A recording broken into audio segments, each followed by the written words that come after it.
fine as every day. It's very cool. So, as I say, you have a very cool program, and you're a very cool specialist. So, can you tell me a little bit about yourself?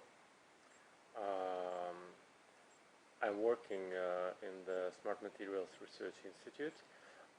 So this is a place where we try to combine people working in physics, in biology, in chemistry, in material science. We have also good programmers. So me personally, I finished the physical department of our university.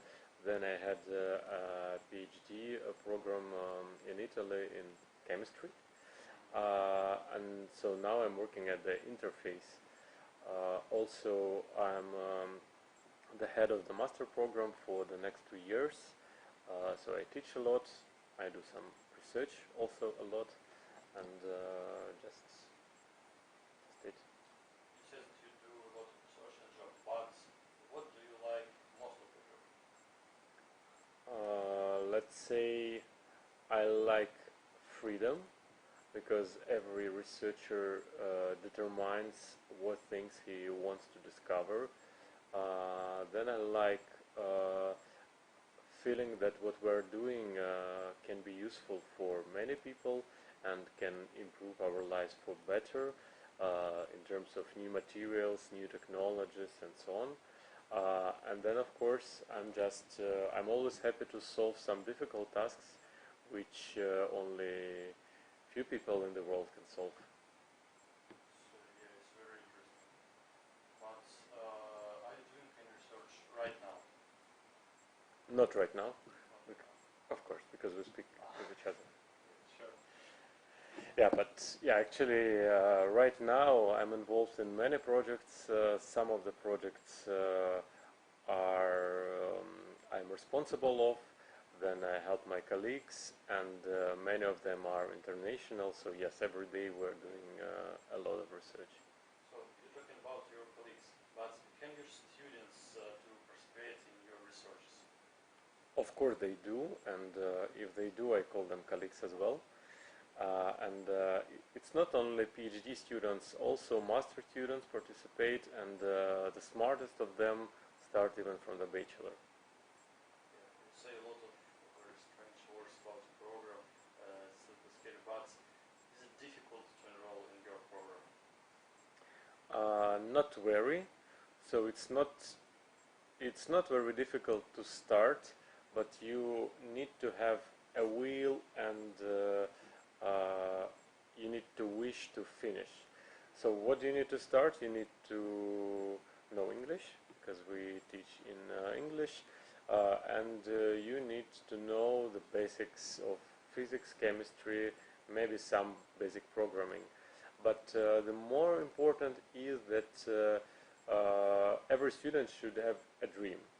So a dream should be not like I want to get a diploma, Yeah. but I want to become a researcher. And then if you have this dream, no matter if you have a background in physics or in biology, we are here to help you to become a researcher in material science in our case. So now we speak about students' dream, but do you have a dream?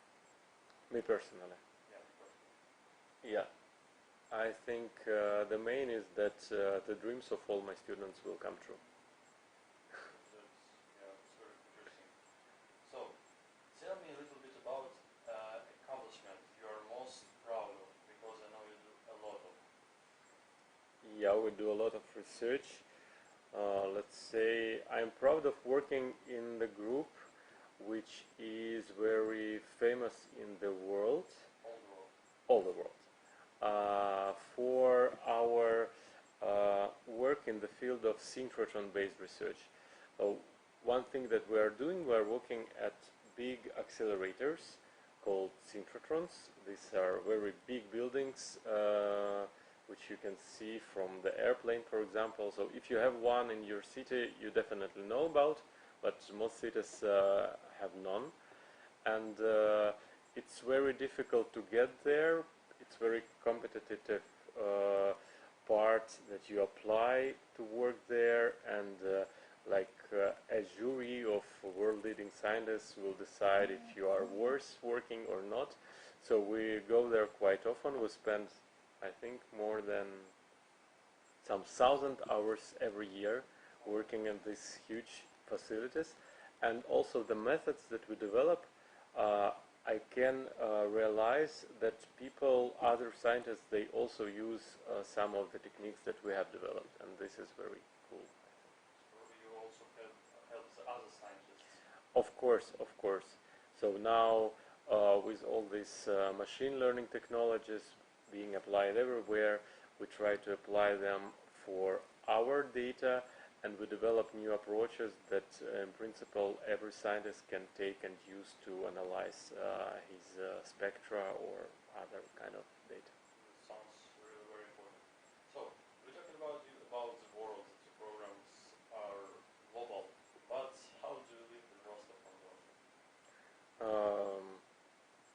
I think I live quite well. Um every city is different, so I spend a lot of time in Italy during my PhD, and every year we go in many different cities, mainly in Europe. I think Rostov is very special. Even if you are from Russia, uh, you should once come here to feel this southern vibes, because I guess it's not very typical city in Russia in terms of both in terms of climate, in terms of people. Come and look at me, and and so I like the life here. So you live like here, but was it difficult to study at Southern University? For me, not at all. I think what I like about our university and our program in particular, that how difficult it is to study, every student can define for himself. So if he wants to study hard, then we're happy to give him additional tasks, give him more research work or some interesting projects. If he just wants to stay at the basic level but do what we want him to do, we will not push him to do more. So it's the personal choice. Some freedom, yeah. Of course, we just don't take this guy's work in our I think department it's in the very future. important because I know that some students and teachers very connect to each other and we just must do something and it's not have a lot of freedom. But I think that you agree with me that the students who interested in their doing their researches, they will be great researchers. I think as you, because I Of know course, that they are I know already. that you were interested in your job, in your facilities, and I think it's very important that freedom must have all the students. So, one more special question. Yes. What books do you like? Do you even have a time for this? Okay, I like different books. I like, I think I like fiction books more than scientific books, but I spend more time in reading, let's say, more specialized literature. Uh, the last book I read was from Eric Maria Remarque. I found some time, but yeah, But not. I wish I had more time for this. Yeah, I understand you. Because science is very hard but very interesting. Yep. So, the last question. What Okay. would you wish for other students? What would I wish? I wish good life for them. But honestly, so I wish them that they do make right choices, and every choice can change their life. For example, choice of good university or good